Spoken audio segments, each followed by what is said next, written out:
Hi, everyone. This is Chris Beluzzi, and you are now listening to part 7 of how I started my own English as a second language company in Hungary.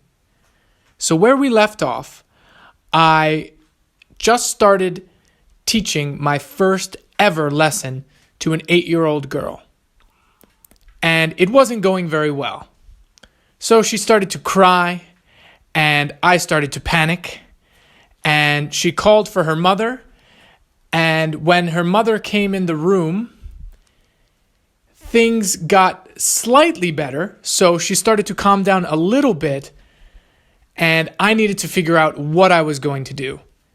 So I started to point at things and ask her, what is this? What is that? And she got much happier after this as she realized, oh, she knows table, she knows book, she knows a lot of different vocabulary that she didn't even realize she knows because I was speaking too fast for her and I made her feel completely like she didn't have any idea what I was saying. So after this, everything was fine. I started to teach different students in this way, and I was making just enough money to get by. But this wasn't enough money.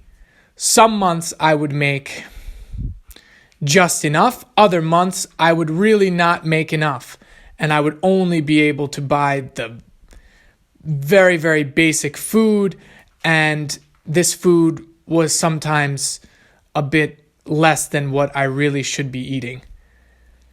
And so I still needed to find another job. So I was still out there looking for jobs.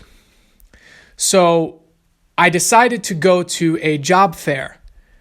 And a job fair is a place where they have different companies who come and buy a booth, which is like a stand where they show what their company is, what their company does, and things like this.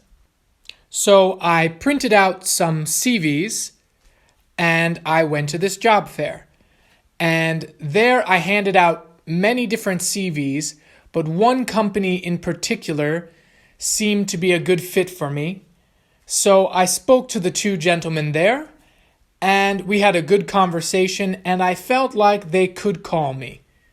And the next day, I got a call from this company and I set up a job interview. So this happened to be on St. Patrick's Day, which is in the Irish culture a very important day. It's March 17th. And I had a green skateboard and I borrowed a suit from my girlfriend's brother. And I went to this job interview on a green skateboard in a suit. And on the way there, I realized if I didn't get on a bus, I was going to be late. So I didn't have a public transportation pass, and I didn't even have enough money to buy a single ticket. So I decided to take my chances. And I got on a bus holding my skateboard and I looked around for the control, so the men who checked if people have tickets, and I didn't see any, so I continued on.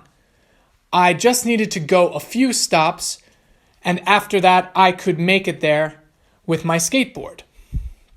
So 2 stops away, I started to look at my phone and a gentleman got on the bus and he didn't have any indication that he was a control officer. So I thought I was fine. But after the bus started moving, he took out an armband from out of his pocket. He put it on and he asked me for my ticket, which then I started to panic and I pulled out my wallet and said, yes, it's here.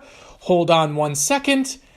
He noticed that I was panicking, so he called his colleague to come over and help him, and they told me to get off of the bus. So we got off of the bus, and they told me that I need to pay 8,000 forint right now. And I said, I'm very sorry, but I really need to go, and I will be late for a job interview if I don't leave right now. And they said, no, you need to pay. Give us the money now. And I said, well, I'm really sorry, and I started to move away from them, and there was another colleague of theirs who surrounded me. So 3 guys were all around me. So 2 of the guys grabbed me on both of my shoulders, and I dropped down and squeezed in between them and started to run. And I got on my skateboard and I started to skate as fast as I could away from them. And they were chasing me, yelling, "Stop, you are a criminal. We will call the police. Stop." And I continued to skate, looking back, thinking, I have no idea what is going to happen next.